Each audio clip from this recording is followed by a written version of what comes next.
அஸ்ஸலாமு அலைக்கும் வரஹ்மத்துல்லாஹி வபரகாத்து. அன்பிக்கினிய சகோதர சகோதரிகளே, இது ஈமான் என்ற இறை நம்பிக்கையின் தொடர் காணொலியில் 7வது பாகம்.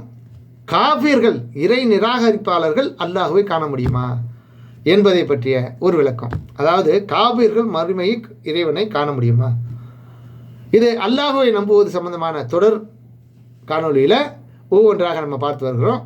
அந்த வரிசையில் காபிர்கள் மறுமையில் இறைவனை பார்ப்பதை விட்டும் அவர்கள் திரையிடப்படுவார்கள்.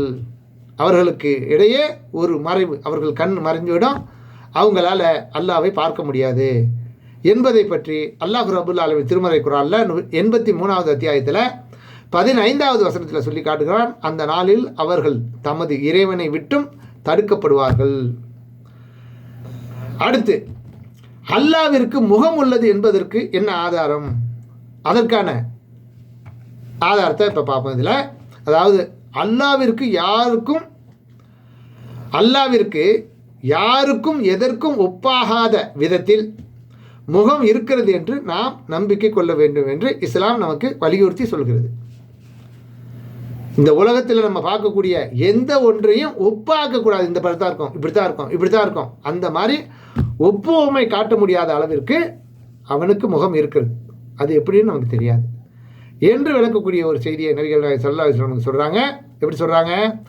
உங்களில் ஒருவர் சண்டையிடும் போது முகத்தில் அடிப்பதை தவிர்த்து கொள்ளுங்க.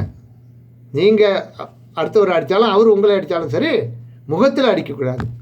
ஏனென்றால் அல்லாஹு தாலா ஆதமை தன்னுடைய முகத்தோற்றத்திலேயே படைத்திருக்கிறான் என்று அல்லாஹ்வின் தூதர் ஸல்லல்லாஹு அலைஹி வஸல்லம் அவர்கள் கூறினார்கள் என்று அபூ ஹுரைரா ரலியல்லாஹு அன்ஹு அவர்கள் இருக்கக்கூடிய செய்தி முஸ்லீமில் 4731, அஸ்-சுன்னத் அபி ஹாசிம்ங்கிற நூலில் 278, தப்ரானியில் 478 ஆகிய செய்திகளில் இது தெளிவாக பதிவு செய்யப்பட்டிருக்கு.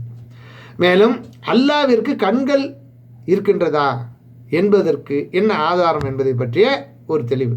அதாவது அல்லாஹ்விற்கு யாருக்கும் எதற்கும் உவமை காட்ட முடியாத விதத்தில் கண்கள் இருக்கிறது என்று நாம் நம்பிக்கை கொள்ள வேண்டும். அப்படி இஸ்லாம் நமக்கு வலியுறுத்துகிறது.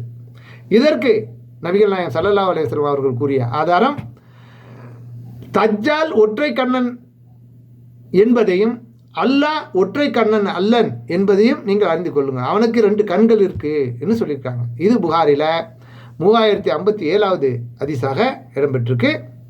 ஆக இறைவனுக்கு கண்கள் இருக்கின்றன என்பதையும் தெள்ள தெளிவாக இன்னும் ஏராளமான சான்றுகள் இருக்கு. இனி தொடராக நம்ம பார்ப்போம் இன்ஷா அல்லாஹ்.